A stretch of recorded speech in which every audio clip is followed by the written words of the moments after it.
کیا آپ نے کبھی سوچا ہے کہ سورج وقت پر کیوں نکلتا ہے؟ چاند ایک حد سے آگے کیوں نہیں بڑھتا؟ سمندر اپنی حد کیوں نہیں توڑتا؟ اور انسان ہی کیوں سب سے زیادہ پریشان رہتا ہے؟ اگر یہ کائنات اپنے آپ چل رہی ہوتی تو آج ایک دن بھی برابر نہیں چلتا، لیکن ہزاروں سالوں سے ایک ایسا سسٹم چل رہا ہے جس سے ذرا سی بھی غلطی نہیں ہوتی۔ آج ہم قرآن و حدیث کی روشنی میں اس سسٹم کو سمجھیں گے جو صرف چاند سورج کو نہیں بلکہ آپ کی قسمت، آپ کی آزمائش اور آپ کی دعا تک کو کنٹرول کرتا ہے۔ اگر یہ بیان آپ نے آخر تک سن لیا تو آپ کا زندگی جینے کا نظریہ ہی بدل جائے گا۔ اللہ قرآن میں فرماتا ہے، چاند اور سورج اپنے اپنے دائرے میں تیر رہے ہیں۔ سورہ رحمان آیت نمبر 55 میں۔ سوچئے، سورج اگر ایک سیکنڈ بھی دیر کر دے تو زندگی ختم ہو جائے، چاند اپنی چال بدل دے تو سمندر تباہ ہو جائے۔ یہ سب اتفاق نہیں بلکہ اللہ کا بنایا ہوا سسٹم ہے۔ قرآن کہتا ہے، تم رحمان کی بنائی ہوئی کائنات میں کوئی بگاڑ نہیں دیکھو گے۔ سورہ ملک آیت نمبر 67 میں۔ بار بار دیکھو، پھر دیکھو، پھر دیکھو، کہیں کوئی غلطی نہیں ملے گی۔ ذرا سوچئے، زمین اتنی مضبوط کیوں ہے؟ ہوا اتنی ہی کیوں چلتی ہے جتنی ضروری ہے؟ بارش اتنی ہی کیوں گرتی ہے جتنی چاہیے؟ قرآن کہتا ہے، اور ہم نے ہر چیز کو ایک ماپ کے ساتھ پیدا کیا۔ سورہ قمر آیت نمبر 54 میں۔ اگر بارش ذرا زیادہ ہو جائے تو باڑھ، اگر کم ہو جائے تو اکال، لیکن سالوں سے سب کچھ بیلنس میں ہے، کیونکہ اللہ کا سسٹم کبھی فیل نہیں ہوتا۔ وہ ہر چیز کو جانتا ہے، ہر چیز کو بنانے والا۔ اب سوال یہ ہے، اگر ساری کائنات کا سسٹم اللہ کے نظام سے چلتا ہے تو انسان پریشان کیوں ہے؟ تو اس کے جواب میں اللہ تعالیٰ قرآن میں کیا فرماتا ہے؟ اور ہم نے انسان کو آزمائش میں ڈالا ہے۔ سورہ انساء آیت نمبر 76 میں۔ انسان کو ہر فیصلہ کرنے کی آزادی دی گئی، لیکن انسان کی پسند اللہ کے سسٹم کا ہی ایک حصہ ہے۔ آپ محنت کرتے ہیں لیکن رزق اللہ دیتا ہے۔ آپ دعا کرتے ہیں لیکن ٹائم اللہ طے کرتا ہے کہ کس وقت دعا قبولی جائے۔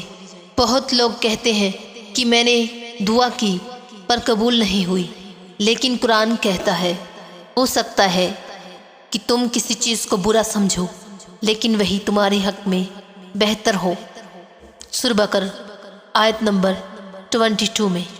اللہ کا سسٹم 3 طرح سے کام کرتا ہے۔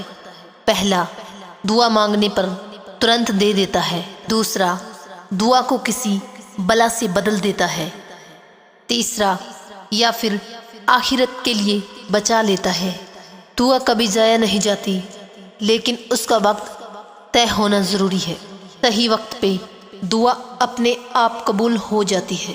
سوچئے، اگر اللہ ایک پل کے لیے اس سسٹم کو چھوڑ دے، سورج ٹکرا جائے، چاند اپنا راستہ بدل دے اور دل دھڑکنے بند کر دے، لیکن نہیں، نہ اللہ اونگتا ہے اور نہ سوتا ہے۔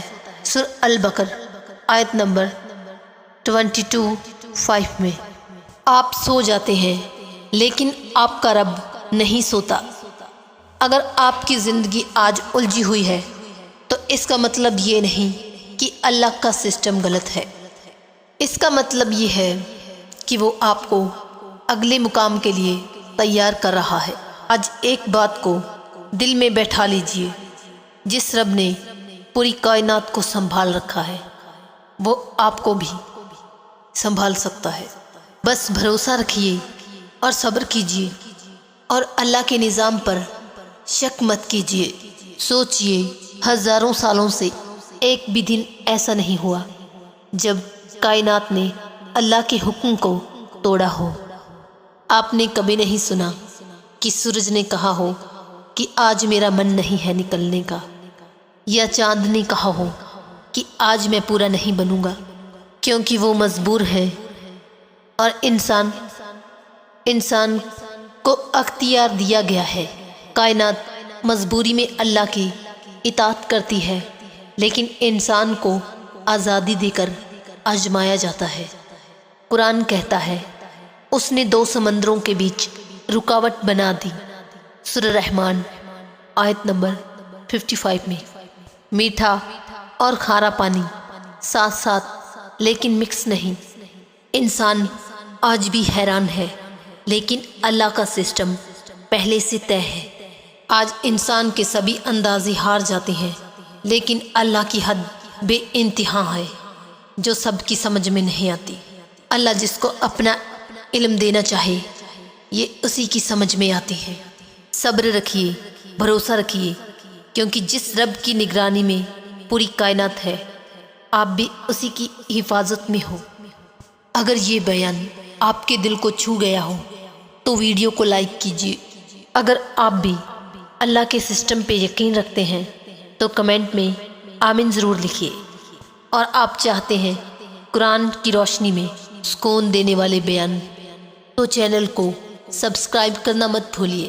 آخر میں دعا ہے ناظرین کہ یا اللہ جس طرح تو پوری کائنات کو بہترین سسٹم سے چلا رہا ہے اسی طرح ہماری زندگی کو بھی سنبھال لے، ہمارے دلوں کو صبر دے اور ہماری دعاؤں کو قبول فرما، اور ہمیں اپنے فیصلوں پر پورا بھروسہ عطا فرما، اور اپنے کائنات کے نظام کو سمجھنے کی عقل عطا فرما۔